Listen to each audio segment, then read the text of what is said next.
দিল্লিতে এত গরম পড়েছে যে নাজেহাল অবস্থা আমাদের, মানে একদম মানে 46 টেম্পারেচার যাচ্ছে। শুনছি নাকি আরো বাড়বে। প্রতিদিন ফোনে হিট অ্যালার্ট থাকে, সকালবেলা ঘুম থেকে উঠে দেখি হিট অ্যালার্ট এসছে। তো আজকে দুপুরে অর্ণব লাঞ্চ করতে আসে না, আগে থেকে বলে দিয়েছিল লাঞ্চ করতে আসবে না। তা আমি আর লাঞ্চ বানাইনি। মাম্মাম না ইদানিং কি হয়েছে, মোটে ভাত খেতে চায় না দুপুরবেলাতে। ও চায় দুপুরবেলাতে আমি ওকে পরোটা, রুটি এ সমস্ত বানিয়ে দিই, এগ রোল এই সমস্ত বানিয়ে দিই। তো যথারীতি আজকে ওকে একটু পনির পরোটা বানিয়ে দিয়েছিলাম। আর আমি কিচ্ছু খাইনি, আমার একবারের জন্য পনির পরোটা খেতে মন করেনি।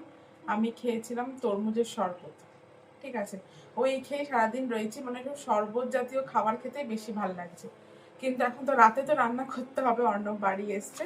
তাই এই ফ্লিপকার্ট থেকে না একটা ওল এনেছিল। তো ভাবলাম একটু ওল সিদ্ধ করি, আর এই কাঁচা আম কেটে রেখেছি, ভাবছি টক ডাল করবো। ওল সিদ্ধ, টক ডাল আর ডিমের অমলেট করে নেব, যদি ইচ্ছে হয় তো আলু সিদ্ধ করব, আর নয়তো ওই আর কি। চলো তাহলে রান্না বান্নাগুলো সারি।